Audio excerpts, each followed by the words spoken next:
ॐ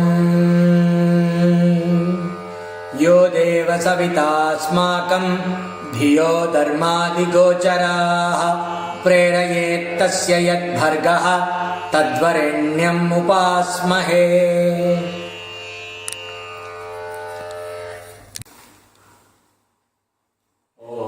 सदाशिवसमारम्भां शङ्कराचार्यमध्यमाम् अस्मदाचार्यपर्यन्तां वन्दे गुरुपरम्पराम्। ॐ सहना भवतु सहनौ भुनक्तु सह वीर्यङ्करवावहै तेजस्विनावधीतमस्तु मा विद्विषावहै।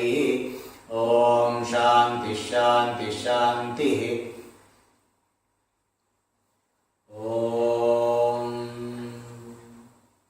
पार्थाय प्रतिबोधितां भगवता नारायणेन स्वयं व्यासेन ग्रथितां पुराणमुनिना मध्ये महाभारतम् अद्वैतामृतवर्षिणीं भगवतीम् अष्टादशाध्यायिनीम् अम्ब त्वामनुसन्दधामि भगवद्गीते भवद्वेषिणीम्।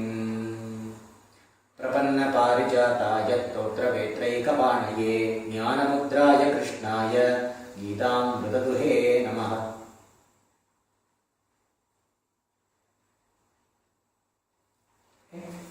We are continuing with our discussion in the 5th chapter of Bhagavad Gita. I gave a copy of Bhagavad Gita to almost every one of you. Where is your copy? When you come for the class, kindly bring your Bhagavad Gita copy. If you don't have one, get one.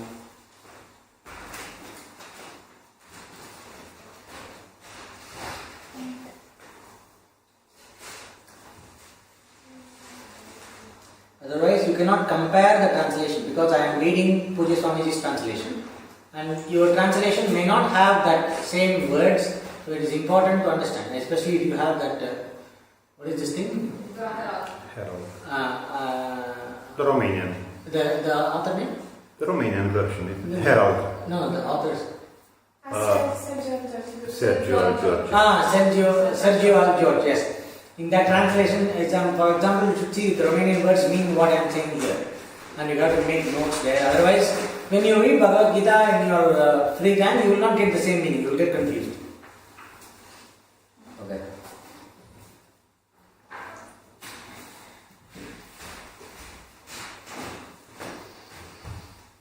Okay. Chapter 5.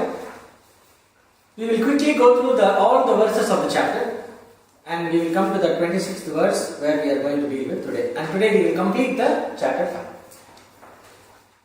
5. Arjuna asked, Krishna, you praise renunciation of action and also you are praising Karma Yoga. Tell me definitely what is better of the two? And the Lord said, both renunciation of action and performance of action as a yoga, both of them lead to liberation. But of these two, the performance of action as yoga is better than renunciation of action. This is with respect to the context of renouncing without knowledge. Renouncing without knowledge, when compared with the process of purifying the mind, being actively engaged in an active life with the attitude of yoga, between these two, yoga is better. That does not mean yoga is better than renunciation accompanied by knowledge. Renunciation accompanied by knowledge is of course the highest, which the Lord has been affirming throughout Bhagavad Gita. Never Bhagavad Gita says action is superior to renunciation. Bhagavad Gita says action done with the attitude of surrender to God is superior in quality of the ability to purify a person when compared to creating a context of practical renunciation without the knowledge. Just a formal renunciation. Formal renunciation, external renunciation against external active life but with internal yogic attitude. This is better than external renunciation which is not accompanied by knowledge. So this is the context here. And then the next one. A person who, then he is giving out the spirit of renunciation. The person who neither hates nor longs for anything, should be known as always a renunciate. Arjuna, the one who is free from the opposites like likes and dislikes, pain and pleasure, sorrow and happiness, etc., such a person is indeed effortlessly released from bondage. Childish people, naive people who don't have the right understanding, only they consider knowledge and karma yoga to be different. But the wise people know that a person who follows even one of these two properly gains the result of both. The result, which is liberation, that is gained by the renunciates, is also reached by the karma yogis. The one who sees knowledge and karma yoga as one, that person alone sees the truth. Renunciation of action is difficult to accomplish without karma yoga. This is the central teaching point of this chapter.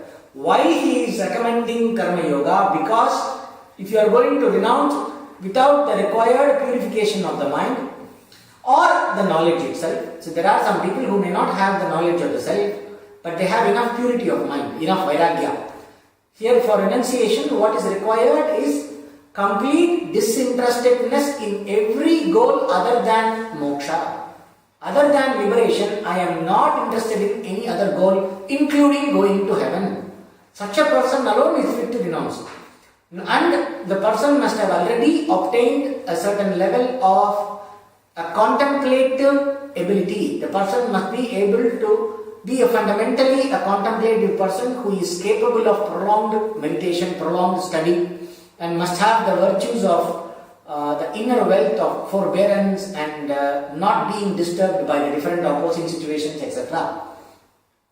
So these qualities, if a person has, they can renounce. But these qualities are very rare. One cannot renounce simply because action is difficult. Which I quoted in this discussion, I quoted the 17th and 18th chapter, where he talks about sattvic renunciation, rajasic renunciation, tamasic renunciation. So the same thing is being talked about here. So when a person is going to renounce, one has to make a check of, do I have the qualities necessary for renunciation? Of course, if the person is enlightened, has the knowledge of the self, automatically these qualities that are required for the renunciation will be there. Then, if the person renounces or not, does not matter for the person. If the person has to be an active person, a person endowed with self-knowledge will not be affected by the life that is active. Karma yoga is automatic. But if the person does not have knowledge but wants to become a renunciate in order to be devoted to study and contemplation completely, the person should have been already a mature person. They must have developed the maturity either in the past life or in this life by living a life of karma yoga. Only such a person is capable of renunciation. Otherwise, renunciation as a way of life can bring a lot of trouble for the unprepared person. That is why I say, Sannyasastu Mahabaho Dukkham Aptum Ayogataha. The one who is committed to a life of karma yoga and is capable of reasoning gains Brahman quickly. Renunciation of action is very difficult to accomplish without karma yoga, and it is very painful. It will bring only pain if the person is not prepared. On the other hand, a person who is devoted to the life of karma yoga and who has developed the right way of thinking according to the scripture, that person will attain the result of self-knowledge very quickly, means through the process of purification of the mind. Through the process of purification of the mind, which is given by karma yoga, the person will acquire the readiness for knowledge and will attain Brahman. The one whose mind is purified by being committed to a life of karma yoga, this is verse number 7. The one whose mind is purified by being committed to a life of karma yoga, who has mastered the body and the sense organs, the one who knows oneself to be the self in all beings, such a person is not affected even while doing actions. A person whose mind is purified, who has sense control and mind control plus self-knowledge, such a person is not affected even while being engaged in all kinds of actions. Which means self-knowledge. Why the mind control is being told here? person who has gone through the required purification of the mind, when that person gains self-knowledge, the commitment to self-knowledge will be complete. The whole mind will be committed to self-knowledge. If the mind is not disciplined or trained enough through the process of yoga, self-knowledge will not become a living reality. It will stay only as a scholarly information. Okay, I am Brahman. Or it can take all kinds of wrong interpretation. I am Brahman, I can do whatever I want. These kind of problems will come. That is why in the West we see so-called many enlightened people are into all kinds of problems because the mind was not purified by yoga. I don't want to question their enlightenment. Assuming they are enlightened, they have a lot of problems of discipline and they have a lot of problems of indulgence and scandals and ego problems and all that because assuming they got enlightenment by some God's grace or something, the mind was not purified enough. So the mind is not, the buddhi is not able to be committed to the vision of the self as everything.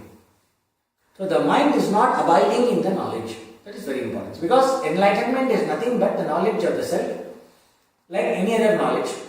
But the type of this knowledge is a little different because the subject is you, the object is you.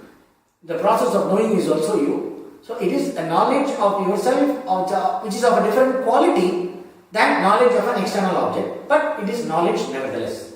So the commitment to the knowledge is required, which is given by yoga. So such a person who is committed to the knowledge is not affected even while doing actions. The one who is together means the one who is integrated through the process of yoga, and the one who knows the truth thinks. Such a person is thinking means he feels like this, he thinks like this. I do not do anything at all.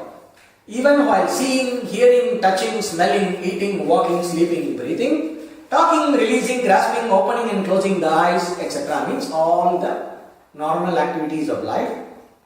The person knowing fully well the organs are engaged in the object. The sense organs are engaged in the respective objects.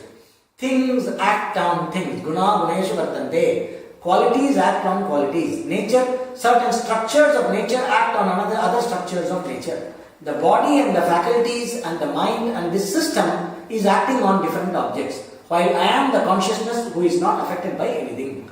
Nothing touches me. So this is the understanding of the person. So in spite of doing everything, the person does nothing at all. There is a very famous story. Lord Krishna and a rishi, they wanted to cross the river. They were about to cross the river. In that time, these women who are taking care of cattle, these cowherd women, they were all coming there after they have distributed their butter and milk and all that to the villages. They are coming back to their house. So they wanted to cross. They wanted some help to cross the river because they are scared of the currents and all that. And unfortunately, there was a flood. And Krishna and this rishi, they were waiting here and they were wondering what to do. And these girls also came and they said, Krishna is there, he is God, they all know that he is a great avatar. Please help us to cross the river, can you do something? Okay, but I am hungry, do you have any butter left? Krishna is the butter freak. So they had some butter, yogurt and all that. So he had all the butter, all the yogurt, a lot of them. Whatever was there, both of them finished. And then he went to the river and said, if I have not eaten anything, let the river part. And everybody was like, it's too much. Whatever remaining stock I thought I can sell tomorrow, this fellow finished everything. And he is saying that if I have not eaten anything, let the river part. And the river parts. This is too much. We know that Krishna is the number one liar and a cheat. But why the river is also obeying this is too much. And then they were all they said, okay, let's cross the river first and then we will talk to him. And then they all crossed the river, they went to the other side and then the sage was like, what is this Krishna? You teach that we should all speak the truth. You just now ate so much of butter and yogurt and everything and now you are speaking a blatant lie. And this senseless river that is also listening to you, it parted and gave you way like what you hear about Moses, no? The ocean parted and they all went like that, river parted. So like this happens very often in India. So this river parted and he crossed. River is also listening to you. How is it? And he said, of course I did not eat anything. The body ate. The mind was aware of the eating and I did not eat anything. I am not the doer, I am not the enjoyer. Once you know this knowledge, you are not touched even though the body may be engaged in action. This is one story. So like this we have a lot of stories in the worst is this. In the end of Mahabharata, they did a yajna, a fire ritual, a great fire ritual. And in that, one Purnahuti, there is something called Purnahuti is required. Purnahuti means they put a lot of offerings and tie it in one silk saree and silk cloth and then put it in the fire, offering to the devatas who are invoked. Okay? So in the Purnahuti, they said only a Naishtika Brahmachari should do this Purnahuti.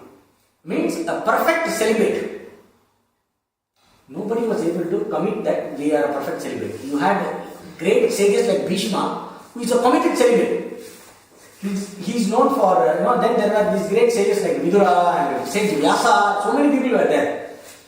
And nobody could come forward that Dirghash. Nobody could come forward telling I am a celibate. They were all, people, these other kings were all looking at him.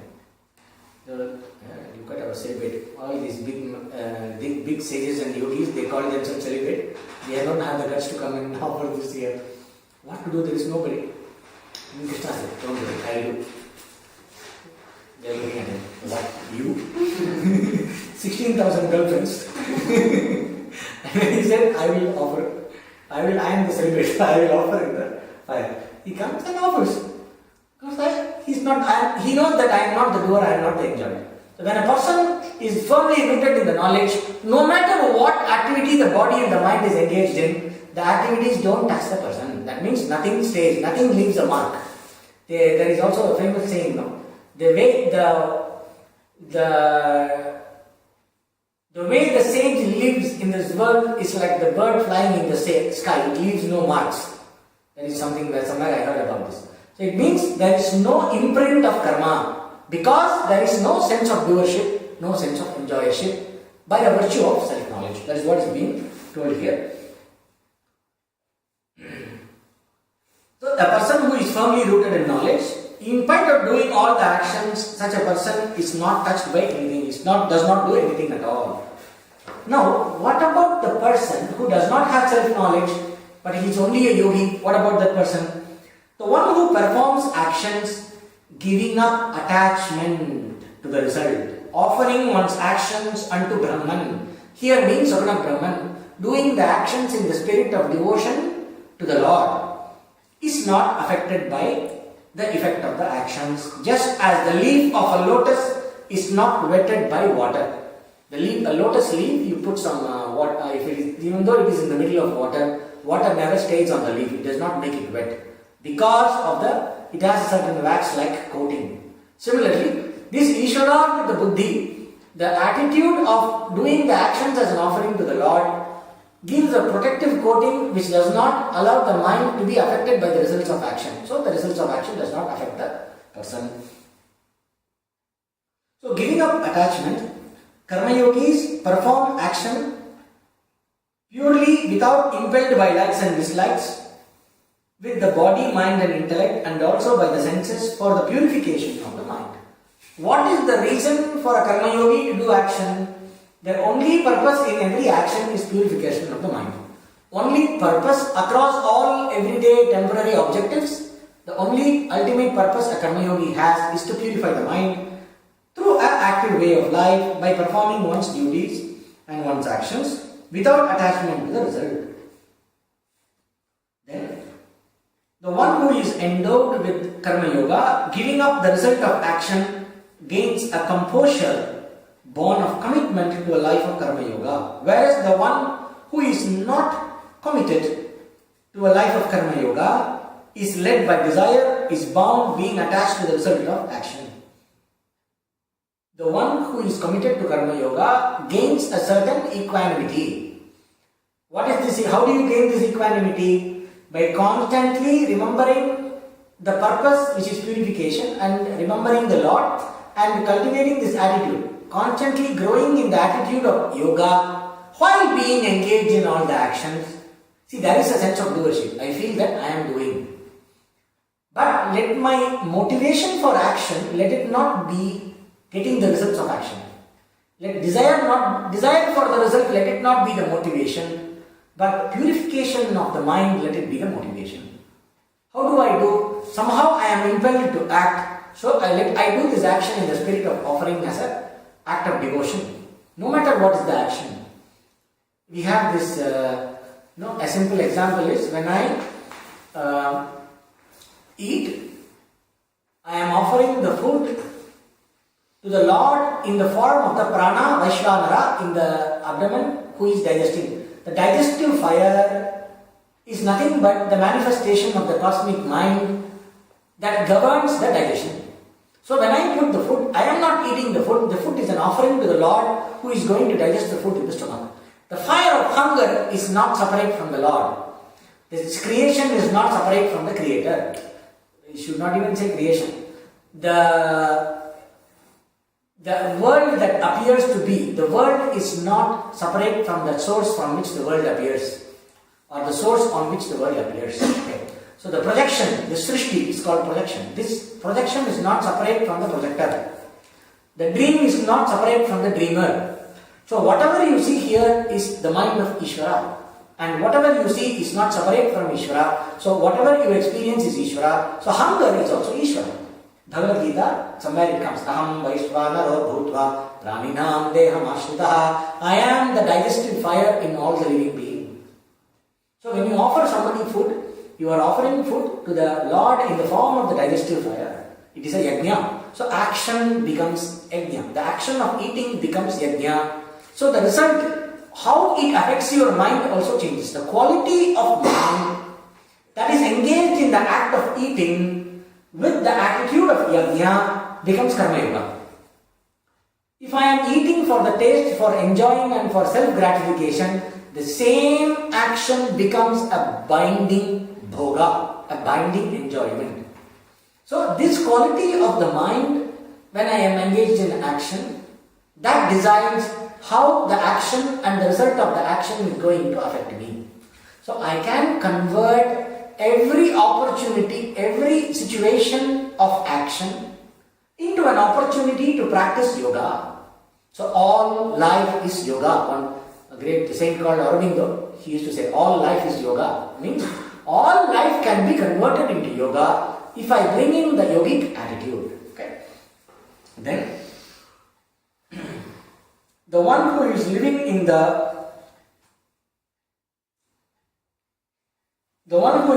physical body, the one who is self-controlled, the indweller of the physical body, the one who is self-controlled, having renounced all actions mentally by knowledge, remains happily in the nine-gated city, neither performing action nor causing others to act.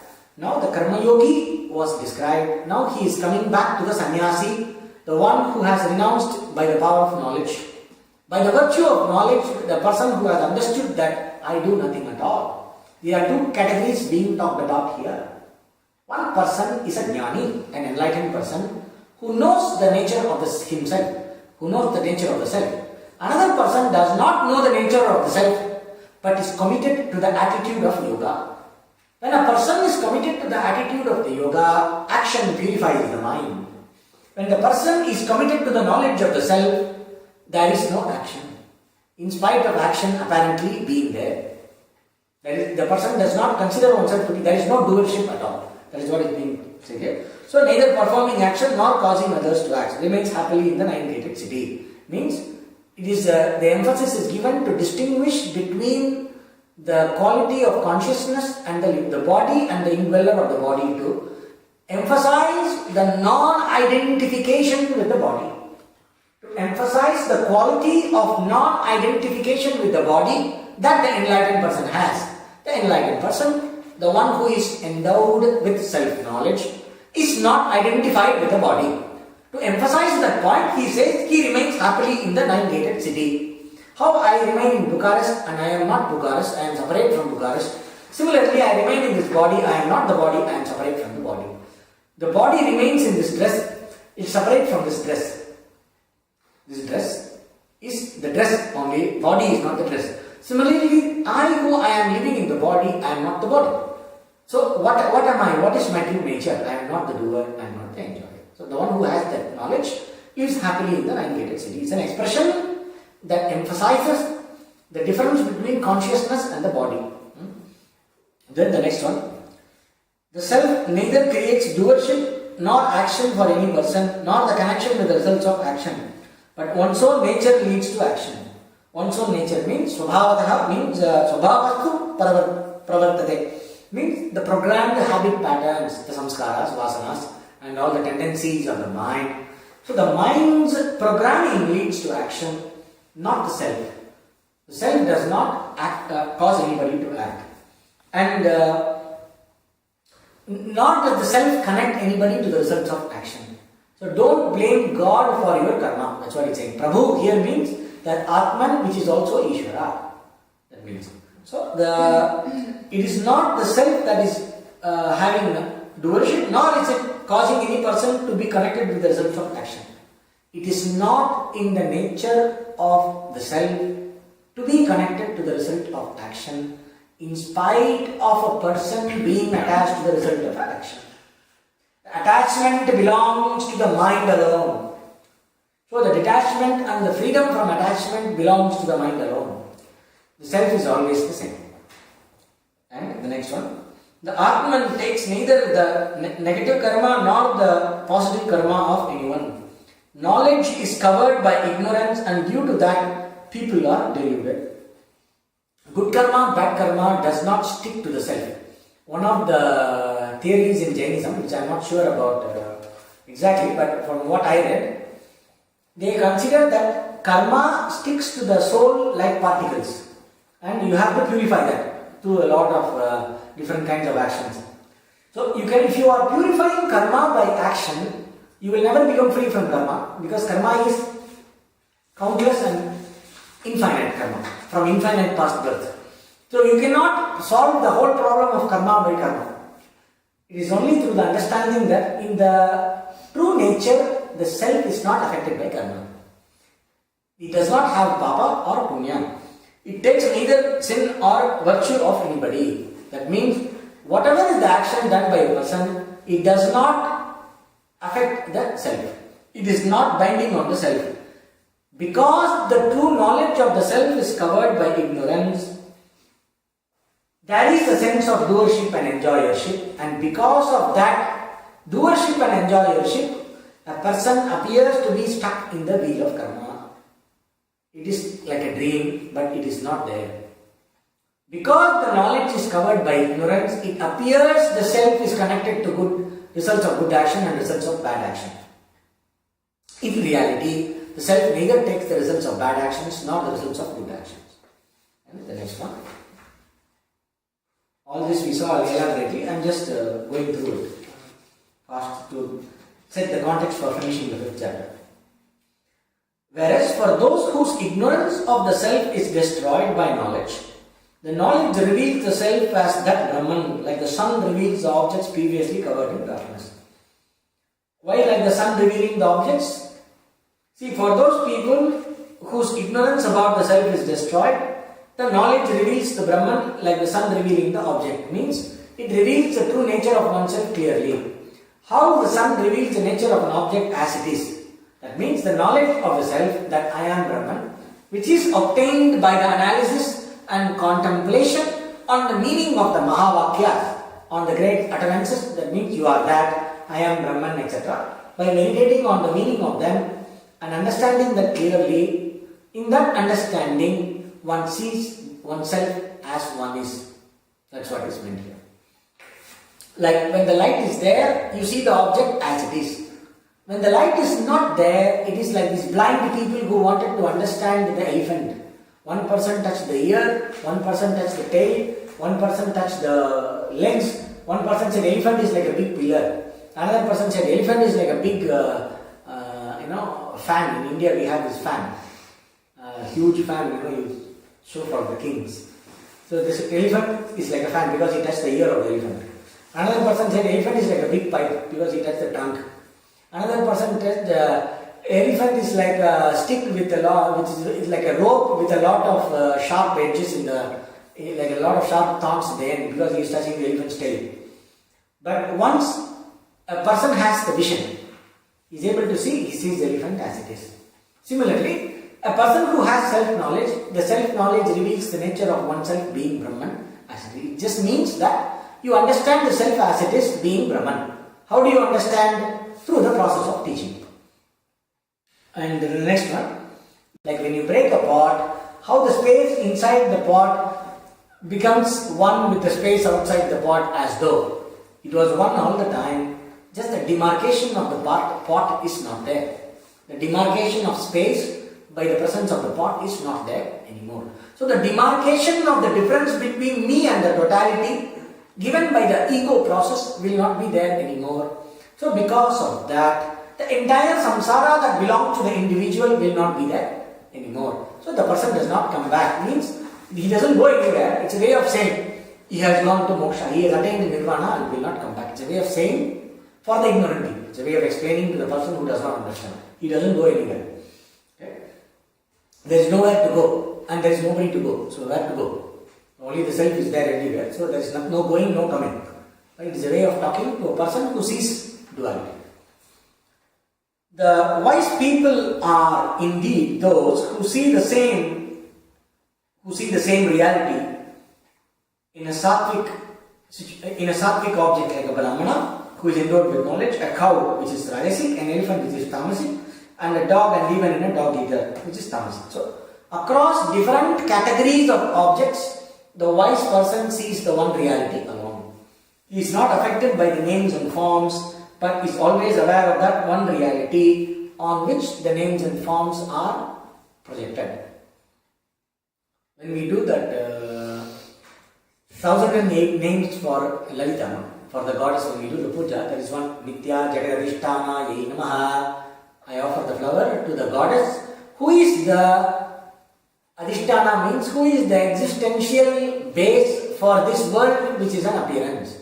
Like how the clay is the Adhisthana for the pot, goddess is the Adhisthana for this world. Nitya means that which is dependent on something else for its existence.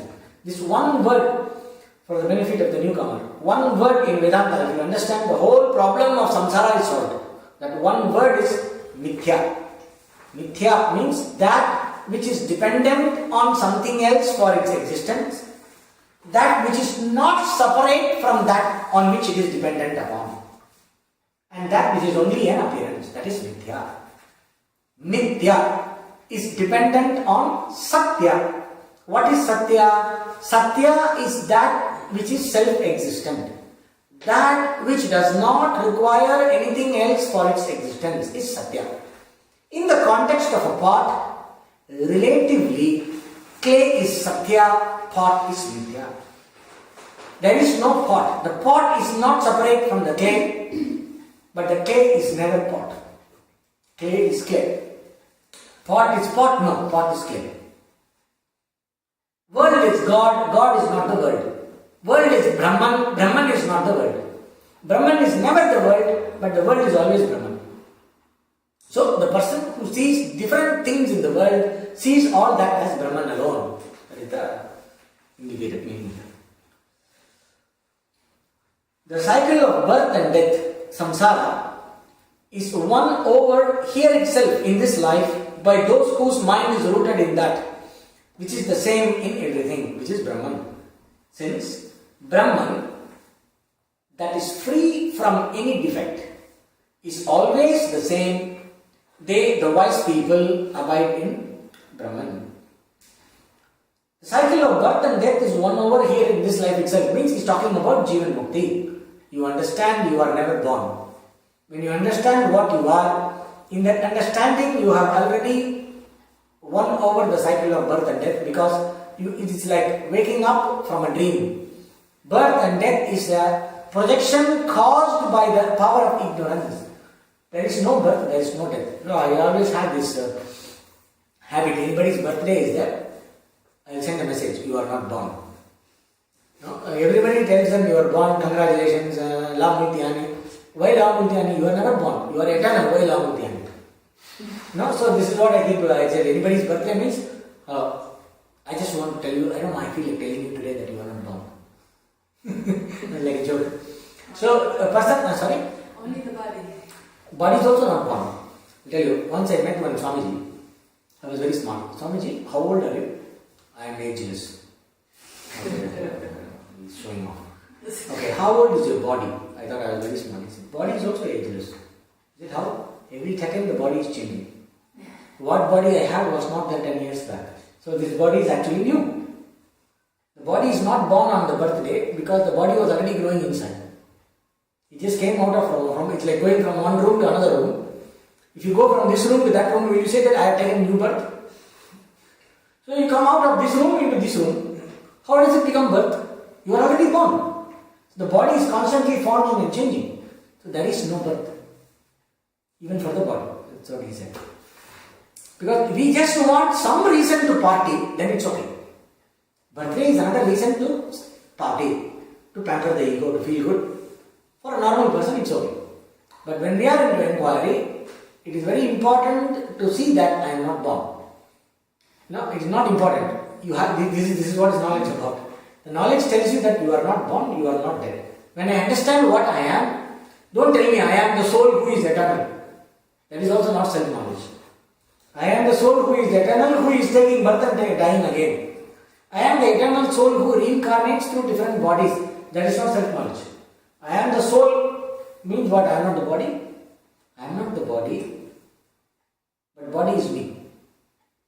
I am not the world, but the world is me. I am not this universe, but the universe is me. I am not God, but God is me. Like that you can keep on extending. Anything that is mithya is me. But I am the Satya which is none of the mithya. If you don't understand, don't worry about it. Okay? This is self-knowledge. If you understand this, that means you are enlightened. Okay? So, this knowledge, when a person has this knowledge, the knowledge means that you are always liberated. The knowledge means you are not bound. So this understanding that I am not bound, this understanding is liberation here and now. It's called Jivan Mukti, being liberated while you are alive. That is what is being told here.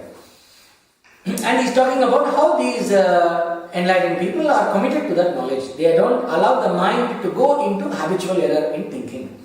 Right? The one who knows Brahman, who is established in Brahman, whose knowledge is firm, who is free from delusion, who would not rejoice over gaining that which is desirable, nor would he resent gaining that which is not likable. That means a person whose knowledge is firm, such a person's mind will not be swayed here and there towards positivity and negativity depending on the different experiences. No experience of the body and the mind or the ego can disturb the vision of the person as Brahman. The person who has the knowledge I am Brahman, that vision is not disturbed by any experience. That is the meaning. And the next one. The one whose mind is not attached to the external objects gains limited happiness in oneself. Whereas, if the person's mind is endowed with the knowledge of Brahman, such a person gains the happiness that does not decrease.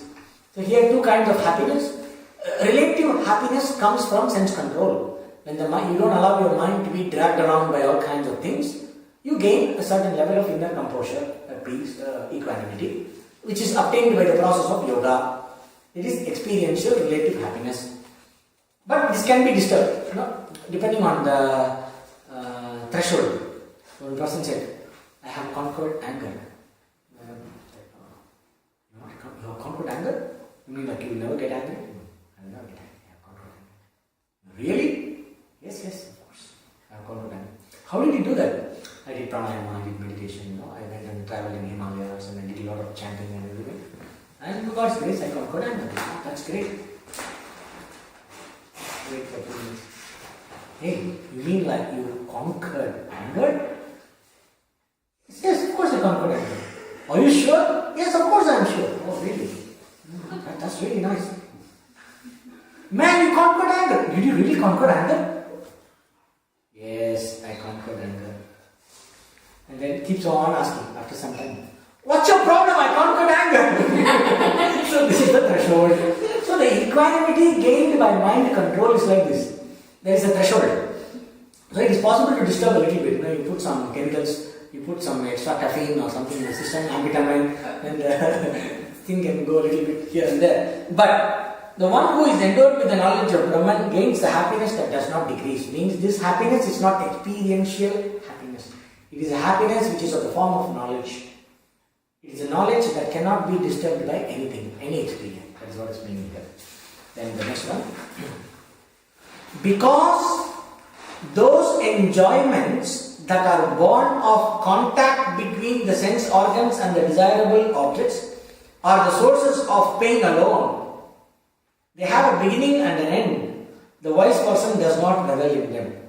For the person who knows, who understands the true nature of things and the true nature of oneself, does not encourage the mind to dwell upon different experiences and objects.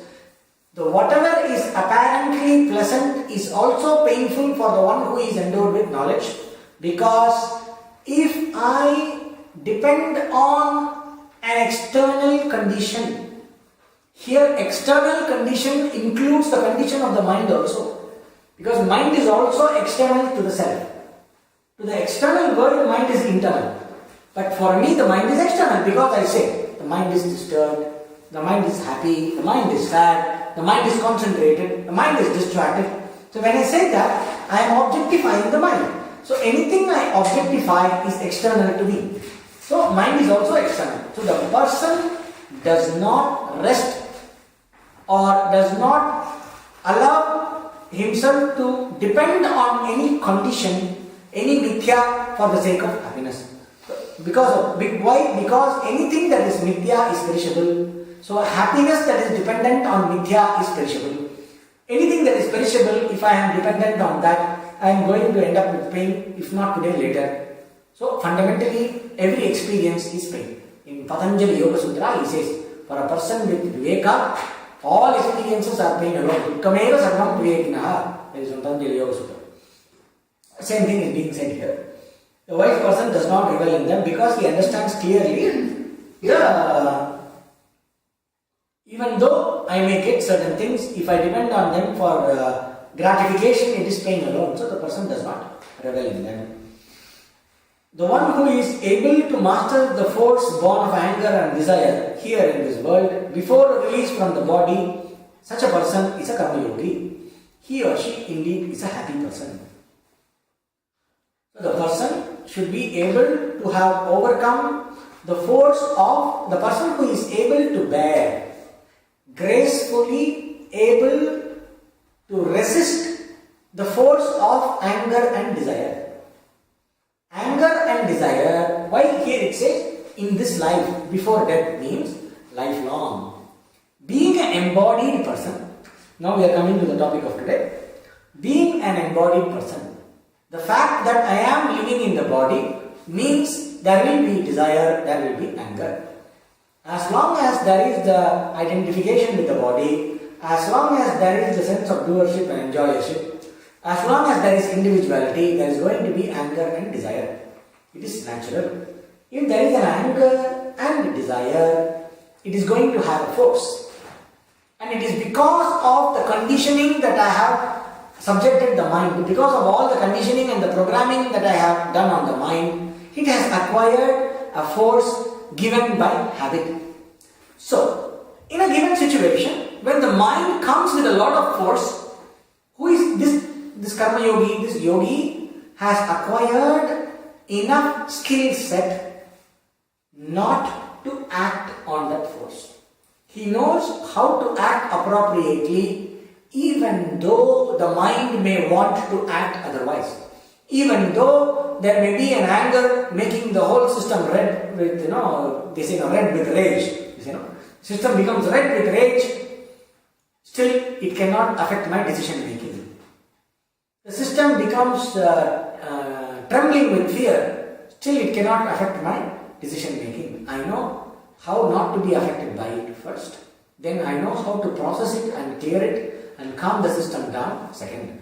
Because of the maturity of inner culture gained through the process of living all your life in the spirit of yoga. When I live all my life in the spirit of yoga, I gain this ability not to be driven by anger and desire, and at the same time I am able to process the anger and desire in order not to have inner pressure. I will not act on a pressure and I know how to process the pressure. Such a person is a yogi. Such a person alone can gain happiness.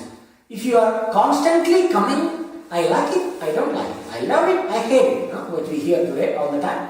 As long as your life is driven by I like it, I hate it, you can forget happiness. You can have some moments of gratification which will be as fleeting as the eagle passing through the sky. It is as fleeting as the twinkling of an eyelid. In Bhagavad, there is the great one composition called Bhagavad. In that there is a statement. Ma kuru dana jana yavana garvam harsh nimesha kala sarvam. Means the pride that you have from your youth, money and your relations and people, I have a boyfriend, I have a girlfriend, I have a lot of friends, I have a lot of people to support me, I have a lot of following. If you are a guru, I have a lot of people who are in my community. Like this, jana means people. Dana, money, I have a Rolls Royce, or I got this, I got that. Dana, jana. Yavana, garvam, I look very handsome, I look very beautiful. And all these gratification that comes from the different situations that you experience in the world, including those of your own body. Harasi nimesha kala sarvam. In a fraction of a second, it's all gone. Because when you compare the time scale of life, what you enjoy, the duration of your enjoyment is a fraction of a second. So don't hold on to that and rest your happiness on that. Bhajagovindam, Bhajagovindam. Okay? So you can Google Bhajagovindam, with meaning is available. It's a fantastic text. You can see that it's there on YouTube with lyrics, with nice music. You can listen to it. So that's what he's saying here. And the one whose fulfillment is in oneself. So then, what about the person who has self-knowledge? A person who is a yogi has mastered the mind and he is able to be available for what is his own dharma, which is performed in the spirit of yoga. This is the situation of a yogi. Now the situation of a jnani. Though the one whose fulfillment is in oneself, yo antah sukho antararamastha tantar tarjyotireva sa yogi brahma nirvana brahma bhuto adhigacchati. Yo antah sukho antar aramas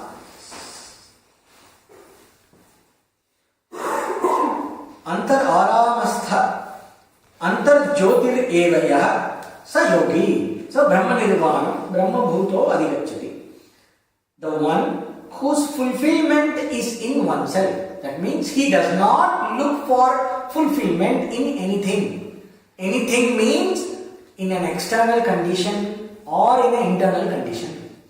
He does not look for fulfillment from objects, does not look for fulfillment from the condition of the body, does not look for fulfillment from sensations, does not look for fulfillment from a condition of the mind, does not look for fulfillment from the condition of the different experiences of pleasure and pain, etc. one goes through, does not look for fulfillment from a certain personality, definition of the individuality also.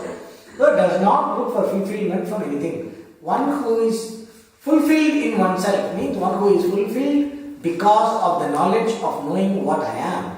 Okay, then means the one who does not look for fulfillment in any condition.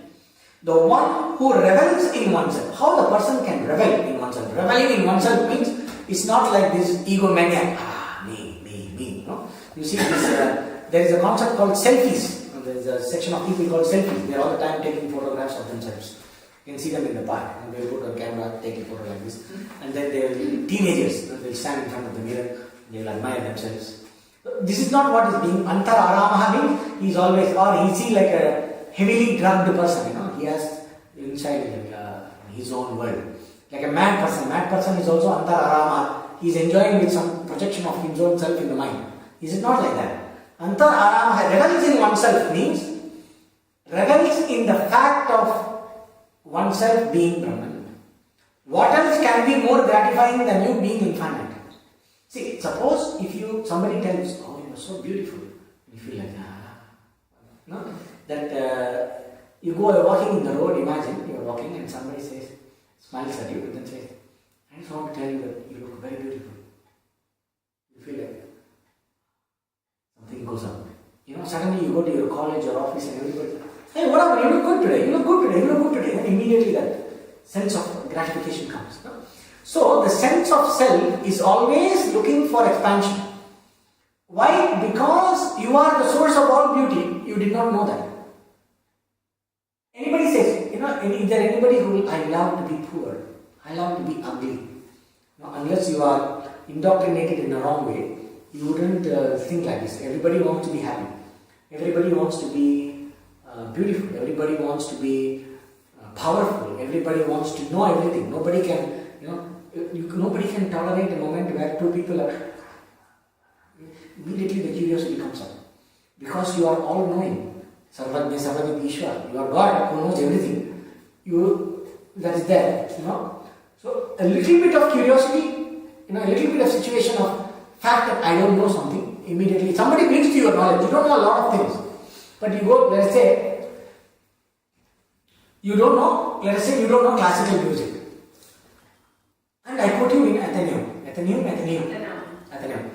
And everybody is talking about this chord and that and the modo and all kinds of things, And then you don't know classical music and you look like a dumb, stupid there. You cannot talk with anybody, you don't understand anything. And suddenly you feel complex, I don't know anything. So with regard to any situation, I cannot settle down for anything limited. That is why I always want more and more and more. Right? When I get more, I am satisfied for some time, till I look for something more. So this is the story. Our life is nothing but whenever I get satisfied with something, whenever I get, whenever I enjoy myself, when I am happy with myself, whenever I am enjoying the fact of what I am, it is when I am happy with the fact of what I am, when I am not looking for anything more to be added to me, when I am okay with what I am. I am happy with myself, antar arama, and I am very happy with the way I am, until somebody pokes their nose and disturbs this. But the person who is enlightened knows that I am Brahman. Is there anything that is better than Brahman? The infinite Satyam Jnanam Anantam, in which the whole universe appears, sustains and goes back. If I am that, I can't get any bigger. Because I am already the infinite. So when I know I am the infinite in every way, there cannot be any other way of being happy about oneself. That is what Antar Arama. Being happy in the fact of what I am. Because I see what I am happy with myself. I am reveling in the fact of myself. Antar Arama means I am enjoying the truth of myself being Brahman. And the other one, the one whose mind is awake to oneself. That means the mind is awake to the knowledge of the self. So that wise person alone, whose self is Brahman, gains the freedom which is Brahman. That wise person alone who sees oneself as Brahman. Your self is always Brahman, even for the unwise person. Even for the person who does not have knowledge. Is that person's self not Brahman? No, that is Brahman. But the person doesn't know that. So, one whose self is Brahman means one who understands oneself as Brahman alone.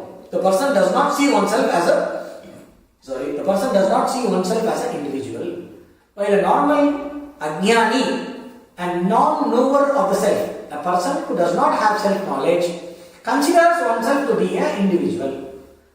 But the person who has self-knowledge considers oneself to be Brahman. That which is all that is. And that is the totality. Or that which is the base of the totality. That which is neither the totality nor the individuality, but on which the totality and individuality is. You can never talk about it completely. So it is a whole, only when one goes through the entire process of teaching, you will really understand how you are Brahman. So here you just take it that because the person realizes oneself as Brahman, he gains the freedom which is Brahman. The freedom that is Brahman. Why the freedom which is Brahman? Brahma bhuto adhigacchati. Brahma bhuto adhigacchati means the freedom, the Brahman is the freedom. After I understand the Brahman, I don't go through a lot of processes and I become Brahman. No. I understand I am Brahman, and that understanding is freedom. That's what it means. Brahman, which is the freedom, means Brahman, the nature of Brahman is free from bondage. What is freedom? Absence of bondage, absence of limitation. So in Brahman there is no limitation. So Brahman is the freedom. I am the freedom because I am Brahman. So knowing I am Brahman is the freedom. That's what is told here. Then the next one. So there are certain accessories for knowledge being highlighted in the next verse. The sages whose impurities have been destroyed, whose doubts have been resolved, who have self-mastery, and who are happily engaged in the good of all beings, gain liberation.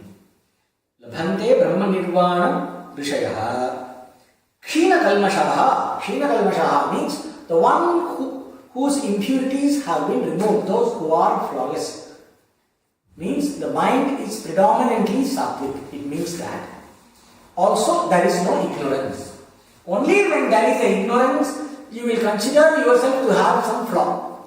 When there is no ignorance, when you see what you are, Brahman being flawless, the Brahmavit, the knower of Brahman is also flawless, free from any defect. This is one meaning. But it also means a heightened, pure state of mind, which is Shuddha Sattva, where we talk about now, Sannyasa Yoga, Yataya Shuddha Sattva, those who are committed to the maintaining the mind in the state of pure Sattva, pure knowledge. That's what is meant here. Whose doubts have been resolved, who have clear understanding, they have no more doubts. Chinna Samshayaha, whose doubts have been clear. All the doubts of the heart are cut asunder when you see the truth of the self. They say, in the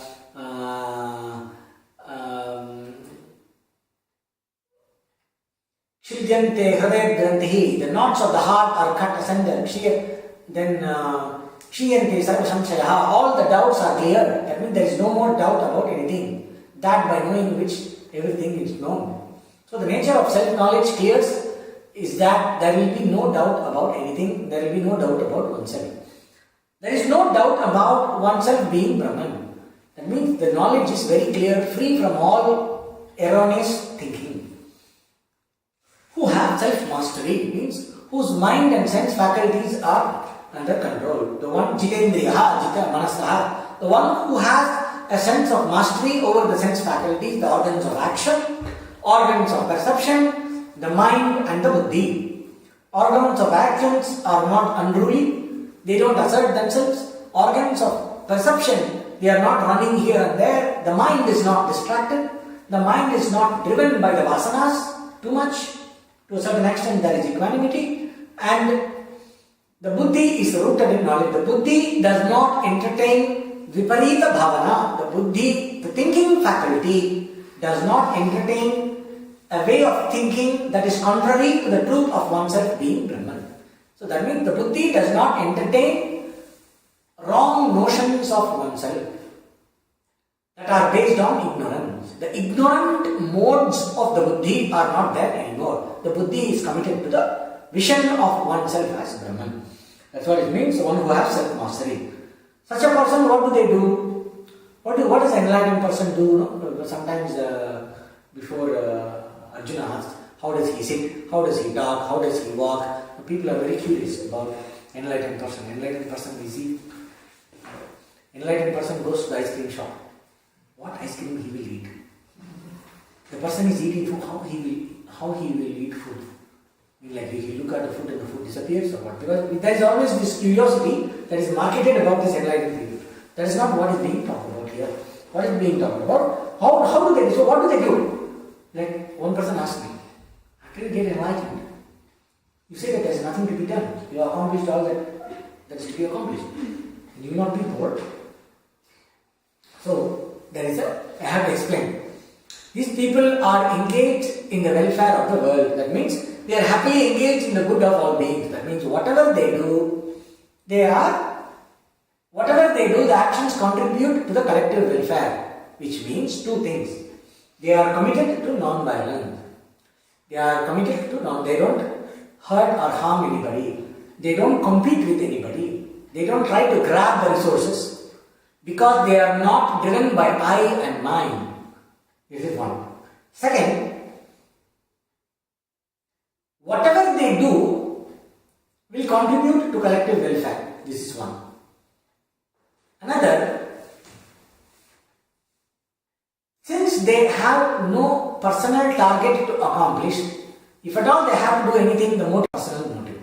So absence of personal motive in action and absence of violence and competition and conflict is indicated by telling they are engaged in the good of all beings. Because as long as the body is alive, it will be doing something or other.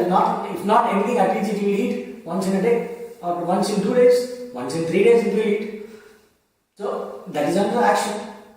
So that is, even the person is acting, even the person is doing normal things like eating, just the person being there, the enlightened person simply being there, that itself is a blessing for the world. That's what they say.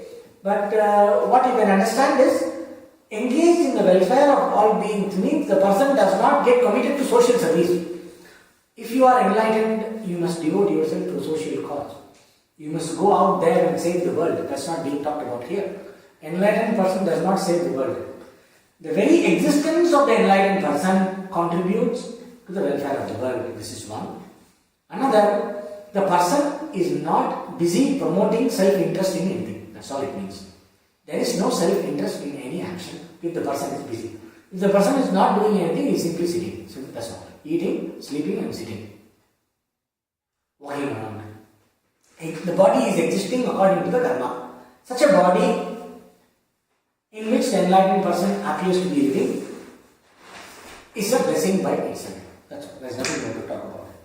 For the sannyasis who are free from desire and anger, sannyasi means a renunciate kalugar, who is free from desire and anger, whose mind is under control, and the one who knows the self, there is liberation both here and in the hereafter. So liberation has to be here. The experience of the absolute freedom, which is the nature of oneself, is to be experienced while you are alive. Remember very clearly, experience of the freedom which is me means clarity of knowledge.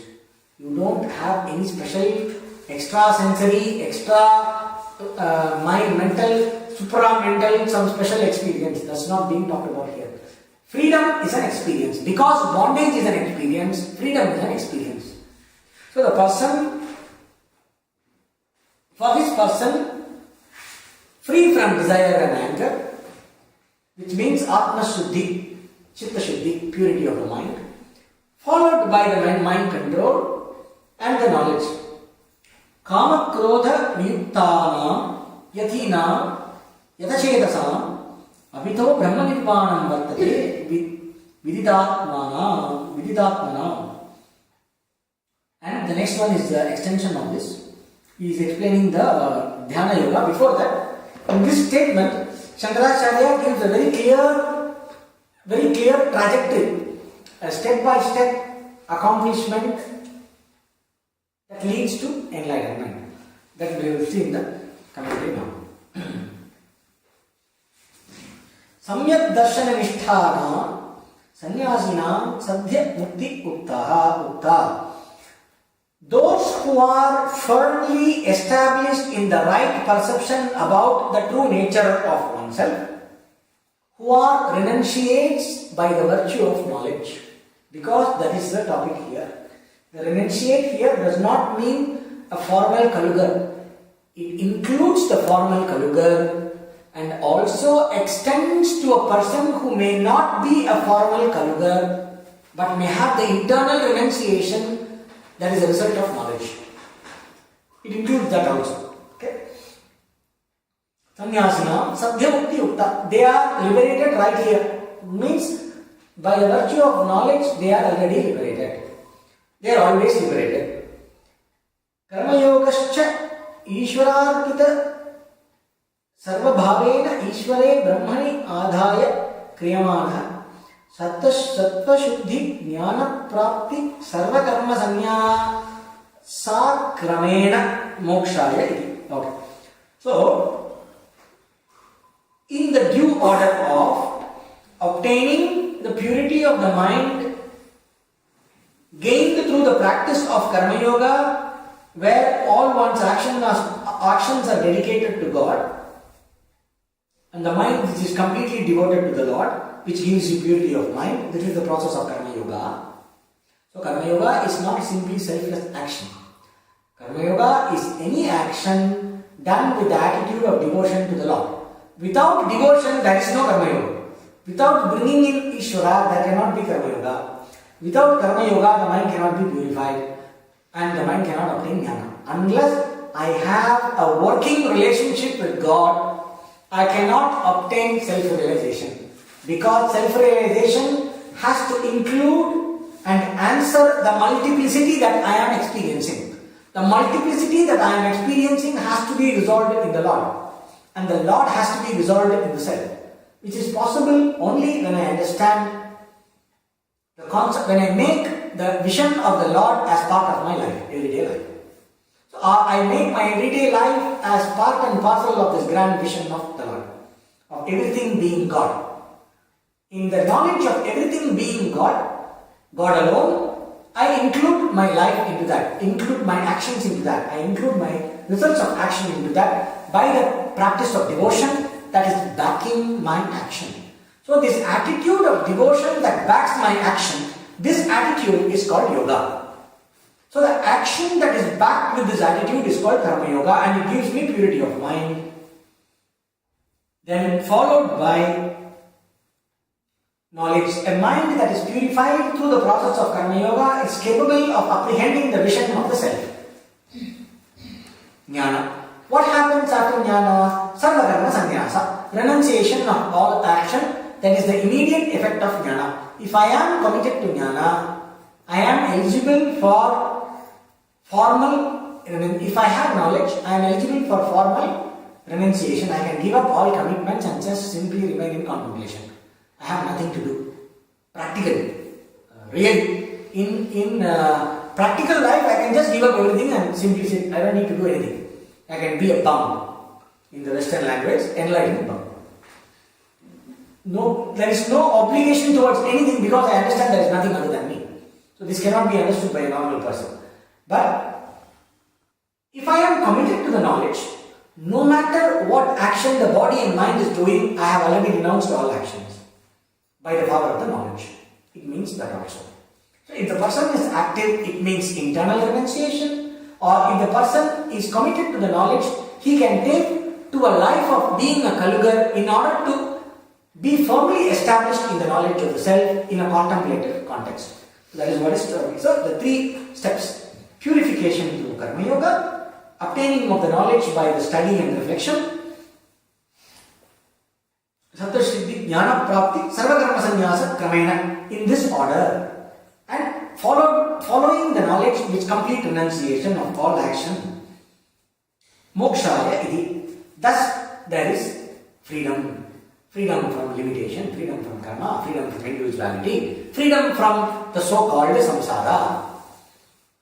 Thus, in every this order of development, obtaining purity of mind, followed by knowledge, followed by complete renunciation, that is a consequence of knowledge. In this order, the Lord will be explaining again and again the need for the practice of Karma Yoga, which gives you purity of the mind. When you practice Karma Yoga with the object of liberation in the mind as your target. He has repeatedly affirmed this fact. So all these verses, he has again and again affirmed this order of inner development. So insisting that the importance of practice of Karma Yoga for the purpose of purification, which is essential for the liberation, which is in the form of self-knowledge. Now, for this process, the yoga of meditation, the dhyana yoga means the importance of meditation in this process of purification and abidance in knowledge. The importance of meditation as an important accessory for knowledge is being insisted and is being, the importance is being highlighted here by the Lord in the in the next verse. And to explain the importance of meditation and to include that in the process, he is explaining the next verse where meditation is explained here. Keeping out the external contacts, sparshan kritva bahir bahyan chakshus chaivantare bhruvo pranapano samau kritva nasabhyantaracharino यतेन्द्रिय मनोबुद्धिर मुनिर मोक्षपरायणः विगतेच्छा भयक्रोधो यः सदा मुक्तः एव सः. Keeping out the external contacts, external objects externally means not allowing my thinking to be driven by the impulse that comes from the external objects. So not allowing my thinking to be driven by the external stimuli that comes through my eyes, ears, etc. and registers in the brain, in the mind and is interpreted by my intellect. It will happen automatically, but I don't allow myself to be driven by that. Keeping the external objects external means not clicking on the stimuli given, that is experienced in the mind because of the stimuli coming from outside, from hearing, etc. Fixing the eye between the eyebrows is talking about Shambhavi Mudra, which is helpful for concentration. This mudra. Why? Because fixing the eyes between the eyebrows is a very useful technique, which also means withdrawal of the senses. It may mean this, which also means that the eyes are not gazing anywhere. Eyes are the windows of the mind. So if I stabilize the vision in one area, it's called dharana. So fixing the eyes on the eyebrows can be taken as a sample technique for fixing the mind. Desha bandha chittasya dharana. Fixing the movement of the mind in one area of one specified area, one location. That fixing of the mind in one location is called concentration. Desha bandha, binding the mind to one area of activity. That is dharana, concentration. That's what is being taught here. So he is talking about shama, not being driven by the sense stimuli. Then he is talking about dhamma. Dhamma is not being driven by the sense faculties, and dharana, shama dhamma, and then dharana, fixing the vision in the eyebrow center. Because this is the manas tattva. Fixing the eyes in the eyebrow center means resolving or absorbing all the sense faculties back into the mind. Directing all the sense faculties and the movements towards the mind. So somewhere else we saw over the body, the senses are higher than the body. The mind is higher than the senses. The buddhi is higher than the mind. The self is higher than the buddhi. So by the knowledge of the self, may you conquer everything. The senses are to be absorbed in the mind. The manas tattva is here, bhru madhya. So when the eyes are directed towards that, all the sense faculties, the disturbance comes down and the senses come back to their origin. The faculties of perception come back to rest on their respective seats. The visual cortex comes to rest in the visual cortex. The visual cortex is not excited anymore. The auditory cortex is not excited anymore. The taste cortex is not excited anymore. So the different seats of the sense faculties in the mind, they are not excited. They calm down and come back to the source or come back to the zone of origin. Come back to the they remain inactive in the respective seats in the mind. That's what is being done here. That is what is accomplished by this Shambhavi Mudra, looking at the eyebrow center. But it also means not looking at anything. Right? And it's talking about the dharana and equalizing the in-breath and the out-breath. Means nasya abhyanta, the breath that is flowing through the nostrils. Means I am aware of the breathing. If I watch the breathing,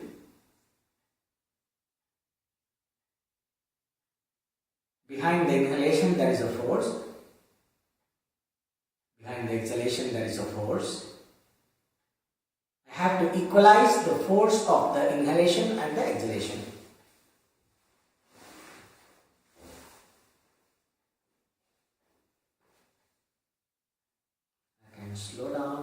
inhalation, I can slow down the exhalation a little bit, so that the exhalation does not feel faster than the inhalation. The force behind the exhalation is not asserting more than the force behind the inhalation. Initially, if I am very agitated, I can inhale a little more and exhale a little slowly and wait for the inhalation to start. When the inhalation comes, I can inhale a little more, exhale a little slowly. Like this, the body's urgency to breathe comes down. After that,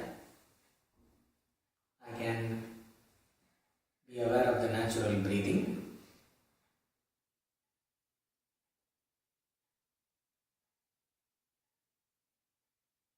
I can slow down the exhalation a little bit. When I do that, something will wake up in the background. There will be an awareness that will develop behind the nose, where I will be aware of the force that causes the exhalation and the inhalation, which is behind the breath. And that force will not move. If you watch normally, that force in the normal breathing, that force will be, there will be a feeling of that force getting dissipated with every breath. But when you control the exhalation a little bit, that force will stay there and it will not get dissipated. When you sit like that for a certain amount of time, the prana will come within the measure of the body. And the prana will start looking upwards. It's called Urdhva Prana, Surya Gati it's called. So that experience can come when you do this. So that condition of the prana is very conducive for meditation. The mind will not be disturbed by anything. You will become aware of the mind directly at its origin, and then you can concentrate the mind on whatever you want to meditate upon. So that process of yoga is being described here. Dharanasa yogyata manasaha. By the process of pranayama, the mind becomes fit for concentration, says Patanjali. Tasmin sati swasa prasyasya gati vicheda pranayama. By being established in asana, then stopping the urge of inhalation and exhalation means the loss of prana, the loss of the vital force through the process of breathing is minimized. Then the vital force is sustained in its origin and the vibrational amplitude of the vibration of the vital force is reduced and the vital force becomes still. It's called Kevala Kumbhaka. That is the peak experience of pranayama. Then what happens? The mind becomes fit for concentration. Dharanasa yogyata manasaha. By the mastery of pranayama. And then you can meditate, dhyana, etc. comes. So what is being told here. Then yatendriya. After this pranayama, what do you do? Enjoy the high? No. Controlling the senses, mind and the intellect and free from desire, fear and anger, the silent sage intent on liberation is eternally emancipated indeed. So, the person who has mastered this meditation, combined with control of the sense faculties, not indulging in imagination, etc., and then the mind and the intellect by being committed to the knowledge and to the process of contemplation, the person very clearly perceives the truth of oneself without any disturbing thought patterns in the mind. In that clarity, it is something like when you have a dream, no? When you understand something in a dream, in a very vivid dream, in the early morning when you wake up with a certain clarity and the urge that is something that you cannot ignore. Now, regarding some issue that you want to solve, that is sometimes what happens is we wake up with a certain clarity. You get a dream or something and then suddenly you understand this is how it should be. Then you cannot ignore it. It's so powerful, no? Why that happens? Because it happens in a state of mind that is completely together. What in neuropsychology they call as brainwave coherence. So in the process of meditation, our brain comes to a state of coherence. In that state of coherence, when the knowledge takes place, the impact of the knowledge on the entire structure of the psyche is very strong. So the psyche cannot ignore the knowledge anymore. So the abidance or the commitment to the knowledge becomes very easy. Because of this, meditation becomes a very important accessory for knowledge. That's what is being talked about here. The person shall become intent on liberation. Let the person inquire about the temporary nature of the things. The person who is contemplating, let him think about the temporariness of all the other objectives and let the person through contemplation crystallize moksha or liberation as the only goal worth pursuing. And then after that, for him liberation is the final refuge and goal. From him have departed desire, fear and anger. Because the desire has departed, the person is not keen on any other achievement, fear has departed. Because the desire has departed, anger has departed. Anger is like a desire. If the desire is the ball that I throw on the wall, anger is the ball bouncing back. So whenever desire is frustrated, it becomes anger. So the person does not have any other desire, so the person does not have anger. And does not have fear because he has nothing to lose. He is looking only for the highest freedom, which is moksha. So he is not afraid of temporary situations and other things, and he has taken refuge in the Lord, he has taken refuge in the teaching. If you are a yogi, and the person is committed, if the person has knowledge, because of the power of knowledge, he knows what the true nature of the self is, so there is nothing to fear. Nirbhayam Brahma Jnana. The Brahma Jnana, the knowledge of oneself as Brahman, is free from all kinds of fear. That is what is being said there. A practical renouncer who lives thus is indeed liberated. No other liberation is there for him to accomplish. That means this commitment to the knowledge, which is won by meditation, sense control, mind control, and with the mind that is very keen on liberation as the only goal, as no other goal, such a person, the person obtains the self-knowledge. The commitment to the knowledge is complete, and that indeed is liberation. There is no other liberation to be accomplished after death. There is nothing special to be accomplished after death, because this is the highest liberation which is accomplished while being alive. Bhoktaram yajna tapasam. And with the mind thus concentrated, what is to be known? What is to be known with the mind that is concentrated? The mind that is mastered by the meditation, what is to be known? He attains peace knowing me, the one who takes all the sacrifices and the penances, the Supreme Lord of the whole world and the friend of all living beings. Bhoktaram yajna tapasam sarvaloka maheshwaram sahridam sarvabhutanam jnatva mam shanti vrikshati. Knowing me as the sustainer of rituals and disciplines, the Lord of all the worlds, the friend of all beings, he or she gains peace. How does he know? The person knows that Lord to be the consciousness shining in one's own self. Knowing oneself to be the Lord. That is the meaning here. See, the teaching is given for the one who has lived a life of yajna, the ritualistic life, where the whole life is a act of offering. So, who is the one to whom all the offering is made?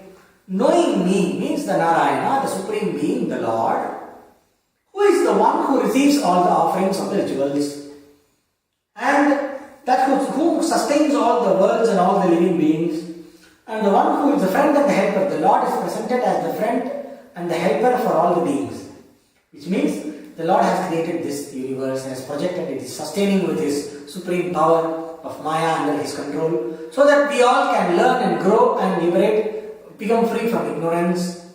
So it is considered as the friend and helper of all. The Lord is the friend. Lord is not the punisher. So whatever the Lord does is for the sake of one's own liberation. Being the one who through the infinite, boundless grace enables the process of liberation for an individual, he is the friend. The friend who is a person who gives what is good for you, who does what is good for you. What is the highest good? Liberation. So Lord being the one who causes liberation for the individual is the highest friend and the helper. Being the friend and the helper, and He does not look for any benefit. The Lord does not look for any benefit from what we do. No, there is nothing we can give to the Lord. The Lord is already infinite. What can I give to the Lord? So He does not require any benefit. A hetuka kripa sindhu, ocean of compassion, who has no reason to give His grace. That is what we describe about the Lord. Okay? Such a Lord, the one who knows the Lord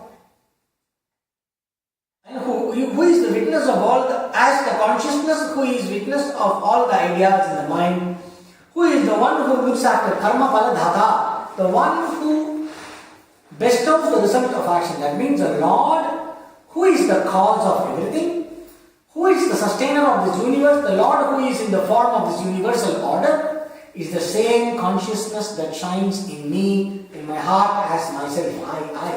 The Lord who shines as the consciousness in the heart, and who is the witness of all the ideas in the mind, knowing me, the Narayana, thus one attains peace and cessation of transmigratory life. Who Sarva Pratyaya Sakshinam, the one who is the witness to all the content in the mind, means what? You. Understanding the self, the witnessing self to be the Lord, means understanding the self and the Lord are not two different things. Aham Brahmasmi, that is understanding. Shivoham, that understanding. Chidananda Rupa Shivoham, Shivoham is, I am not the mind, I am not the thinking faculties, I am not the sense faculties, I am not the body, I am not the mind, I am not the five elements, I am not the five levels of embodiment, but I am that pure consciousness which is Shiva. That is what is saying here. That Supreme Lord who is Narayana is to be understood as the consciousness that shines in one's own heart as oneself, which is the witness to all the content of the mind. The one who knows this attains the peace, and this peace is Jnatva Shantim Sarva Samsara Uparatim Krichati Prapnoti. The one who attains this freedom from all samsara attains this.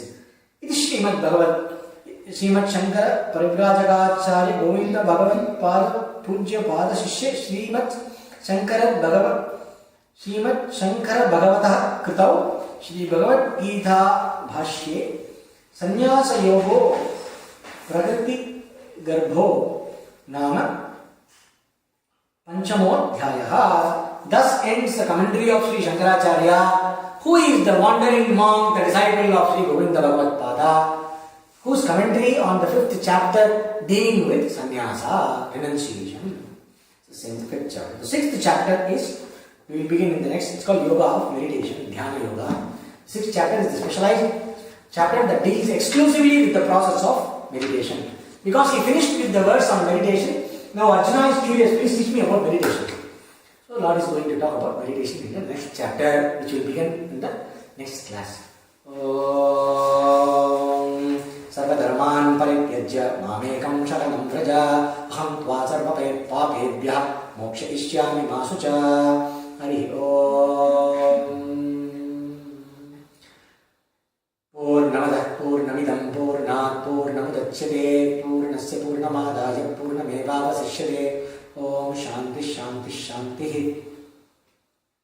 Sarve Janaha Sukhino Bhavantu, Loka Samasta Sukhino Bhavantu, Samasta Sammangalani Santu. Astu.